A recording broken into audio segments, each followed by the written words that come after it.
Hello everyone, welcome to our online classes. आज हम लोग पढ़ने वाले हैं what are the qualities of the secretary, कि जब आप किसी कंपनी में, किसी ऑर्गेनाइजेशन में या किसी के पर्सनल सेक्रेटरी बनने जाते हो तो ऐसे केस में आपके पास कितनी क्वालिटीज का रहना जरूरी है। What are the qualities which a secretary must be possess. But ये आज की हमारी पहले चैप्टर की लास्ट क्लास है। इसके पहले हमने 4 क्लासेस ले चुके हैं और आज हमारा पहला चैप्टर कंप्लीट होने वाला है। तो अगर आपने वो चीज पहले चैप्टर की प्रॉपर तरीके से नहीं की है तो डिस्क्रिप्शन में पूरे के पूरे वीडियोस की लिंक दी हुई है। उस प्लेलिस्ट में जाकर आप पूरे वीडियोस को कवर कर लीजिए ताकि आपका पहला चैप्टर प्रॉपर तरीके से क्लियर हो सके और आपको कहीं भी कोई भी दिक्कत ना जाए। तो let's see the qualities of the secretary. अगर आप कहीं पे किसी ऑर्गेनाइजेशन में, किसी कंपनी में सेक्रेटरी बनना चाहते हो तो सबसे पहली क्वालिटी, जो सबसे पहला गुण आपके अंदर रहना चाहिए वो है एक्यूरेसी का। Accuracy means correctness. A secretary must be accurate in his work, like drafting letter, corresponding minutes, and maintaining record. Accuracy is one of the quality of an ideal secretary. एक सही और ईमानदार सेक्रेटरी की बोलते ना, he is an ideal person. तो एक अच्छा सेक्रेटरी बनने के लिए आपकी करेक्टनेस बहुत ज्यादा जरूरी है। देखिए ना, मान लीजिए हमने पढ़ा है कि सेक्रेटरी का पहला काम रहता है करस्पॉन्डेंस का, और सेक्रेटरी करस्पॉन्डेंस कर रहा है जिसके लिए वो लेटर ड्राफ्ट कर रहा है और उस लेटर में अनगिनत मिस्टेक्स है, स्पेलिंग्स मिस्टेक्स है, सेंटेंस फॉर्मेशन मिस्टेक्स है। तो ऐसे केस में वो सेक्रेटरी अच्छा काम कैसे कर रहा है? उसको रिकॉर्ड मेंटेन करते नहीं आते हैं तो फिर वो अच्छा सेक्रेटरी कैसे होगा? इसीलिए एक्यूरेसी रहना चाहिए। वो जो काम कर रहा है वो उसको करेक्टली अच्छे तरीके से वो काम करते आना चाहिए। अगर आपको अपने बेसिक काम, अकाउंट बुक मेंटेन रखना, करस्पॉन्डेंस करना, लेटर राइटिंग करना, आपको कंप्यूटर का बेसिक नॉलेज रहना चाहिए, अगर आपके पास इतनी भी चीजें नहीं है तो फिर आप एक अच्छे सेक्रेटरी बन नहीं सकोगे। इसलिए अच्छे सेक्रेटरी बनने के लिए जरूरी है कि करेक्टनेस और एक्यूरेसी रहनी चाहिए। फिर दूसरी चीज आती है adaptability. Adaptability means ability to adjust oneself to the changing situations. ये चीज आप बड़ी अच्छे से समझ सकते हो।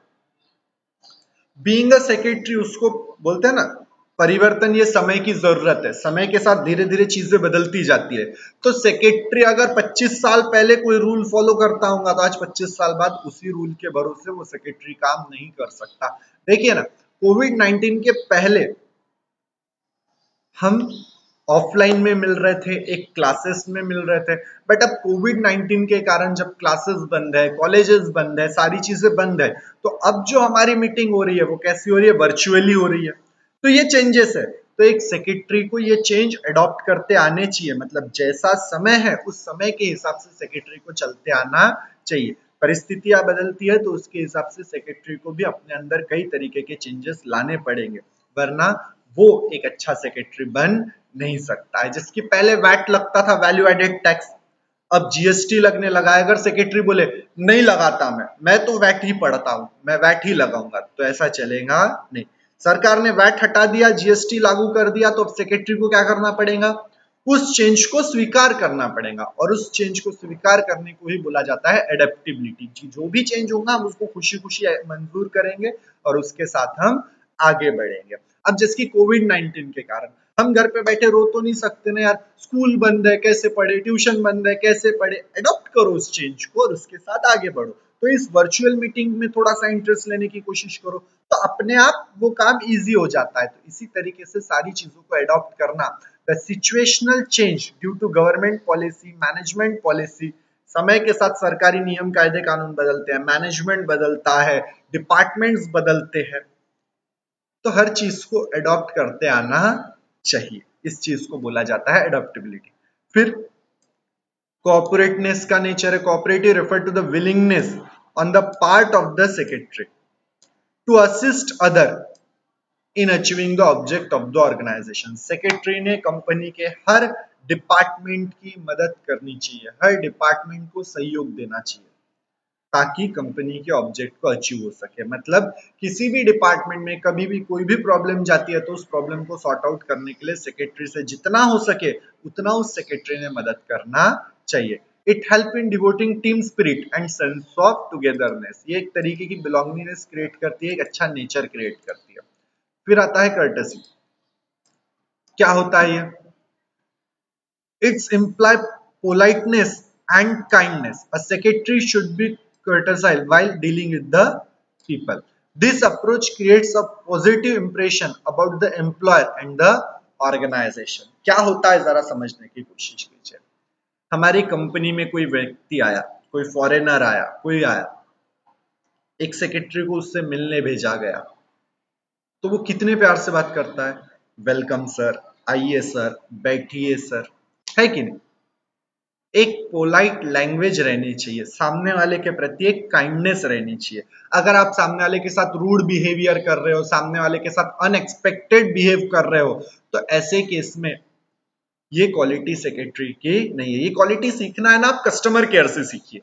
आप कभी भी कस्टमर केयर पे फोन लगाइए और कस्टमर केयर से कितना भी रूडली बात कीजिए, कस्टमर केयर आपको क्या बोलेगा? सर, आपको होने वाली परेशानी के लिए हमें खेद है सर, हम समझते हैं कि आपको परेशानी हो रही है सर, हम पूरी कोशिश करेंगे आपकी परेशानी सॉल्व करने के लिए।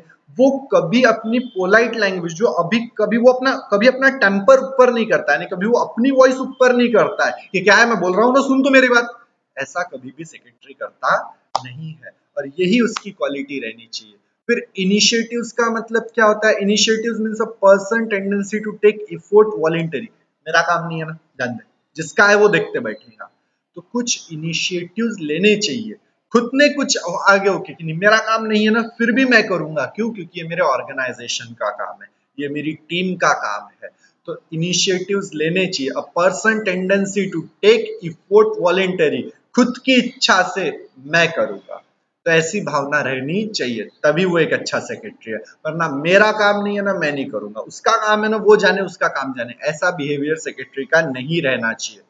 The secretary should take initiatives to take decision on behalf of the employer if they are not present. Secretary की जिम्मेदारी है कि अगर किसी कारण से बॉस अब्सेंट है तो बॉस के सारे डिसीजन उसको लेते आने चाहिए, उतना कॉन्फिडेंट, उतनी मेहनत उसे करते आना चाहिए। अगर वो ये काम नहीं कर सकता है तो वो एक अच्छा सेक्रेटरी भी बन नहीं सकता है। तो ये छोटे छोटे पॉइंट है, बड़ी इजीली आप समझ भी सकोगे और बड़ी इजीली आप याद भी रख सकोगे। जो पैराग्राफ्स एक्स्ट्रा लेंदी रहते हैं ना, उस एक्स्ट्रा लेंदी पैराग्राफ को आपको उतना लेंदी पेपर में लिखने की जरूरत नहीं है। आप सिंपली उसको सब डिवाइड कीजिए 2 या 3 पॉइंट में और उतने ही पॉइंट लिखो तो सफिशिएंट रहता है। हर पैराग्राफ के कीवर्ड्स लिख के रखिए, एक ऐसा वर्ड जिसकी मदद से आप पूरा का पूरा पैराग्राफ याद रख सके। ठीक है, इसी के साथ हमने आज हमारा पहला चैप्टर कंप्लीट किया है। पहले चैप्टर की एक्सरसाइज आप लोग अटेम्प्ट कीजिए और अगर उस एक्सरसाइज में से आपको कुछ भी सॉर्ट आउट करके चाहिए या हमारी मदद चाहिए तो आप नीचे कमेंट बॉक्स में कमेंट करके दीजिए कि सर ये वाला क्वेश्चन नंबर या ये वाली एक्सरसाइज आप सॉल्व करके बता दीजिए, तो हम आपको वो एक्सरसाइज भी सॉल्व करके दे देंगे। Thank you very much.